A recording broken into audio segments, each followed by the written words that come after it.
I want to thank you all for coming. I want to especially thank the people who slept from LPJC to be with us today, and friends and family from outside the community who came with us today. What I want to do today is speak about my parents and their connection to LPJC, and by extension to Torah. So I want to cover 4 C's: commitment, community, continuity, and candy. I bet you didn't see that one coming. And I'll put candy up towards the front, actually. So my parents were already living in Yonkers when they wanted to buy a home in Yonkers, and they were committed to buying a home walking distance to shul. So they bought a home walking distance to LPJC. That was very important to them.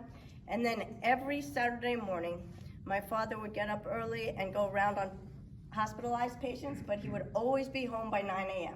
And at 9 a.m., the 4 of us, 3 of whom are here today, would always be fully dressed and ready to walk to shul. And no matter what the weather, we always walked to shul. I'd say uphill both ways, not true, definitely uphill to shul.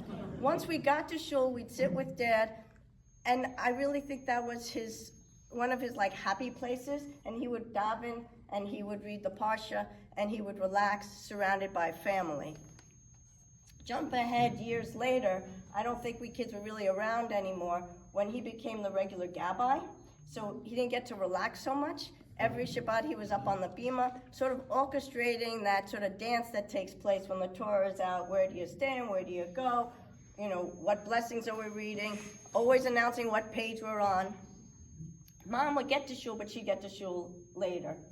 But Mom and Dad were in shul every Shabbat. We kids were in shul 4 days a week. Because Hebrew school back then was 3 days a week. None of this just 1 or 2 days a week. So 3 days a week, we would walk up that hill to go to Hebrew school. And of course, if there's a Hebrew school, there's a PTA. And of course, if there's a PTA, my mom is volunteering. So I couldn't tell you exactly what roles my mom played, but I could tell you the most important thing, and that's where candy comes in. Before Pesach, we always had a candy sale. And Mom was always our best client. She would order a ton of candy.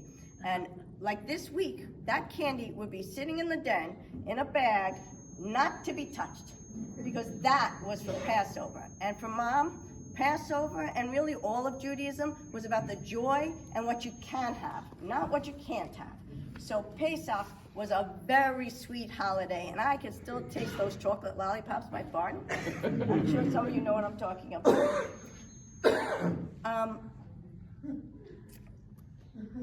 But there was one other role that, so to speak, candy played. My mom later, when we were young, I didn't know about it, but later I'd hear about it on the phone. She was forever stopping by shul on days that weren't Shabbat. Why? Because she'd have to drop something off, she'd have to pick something up, she was volunteering, or more than likely she was making a small donation in memory of someone, in honor of someone, in some occasion, and she always liked to bring it to the person who worked in the office, who I remember her speaking of fondly as Candy. So Mom would go by and visit Candy and chat with Candy. But then Candy had to take leave. So the shul turned to people in the shul and said, what do? We need some volunteers. So many of these people did it. Mom wasn't there every day, but certain days of the week, it was Mom's job to be the office lady. Because Mom thought a community should be a welcoming place. A place where there's always someone, if you happen by, to take whatever information you need. If someone calls, to actually answer the phone and chat with them and welcome them. I don't think she ever called KH, which is a good thing. But this was their community. They were one of innumerable people that were volunteering in the community. And as kids, it very much felt like our community. But as kids, thank goodness Kiddush doesn't begin with a C, because it was against our religion.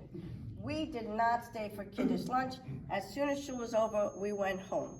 But as they became empty nesters, got a little more relaxed, they certainly did stay for Kiddush in their community, especially if it was honoring someone or some celebration. They would always want to be with community. And I think it became very clear how much the community meant to both of them when Dad passed away. And Mom was really buoyed up by the community. And I think after that, she stayed for Kiddush lunch every week and really had someone to have lunch with every Shabbat because of that community. But this Torah scroll had a lot of community also, as I remember it. When the Ark opened on Shabbat, there were like 1 billion scrolls up there. Now, some of them were tiny, so I don't believe they were Torahs, but there were lots of Torahs of different sizes and shapes. So I can't tell you exactly whether this Torah was present at our life cycle events, but I can tell you LPJC hosted many of our life cycle events. I was named there by my father in front of the Torah.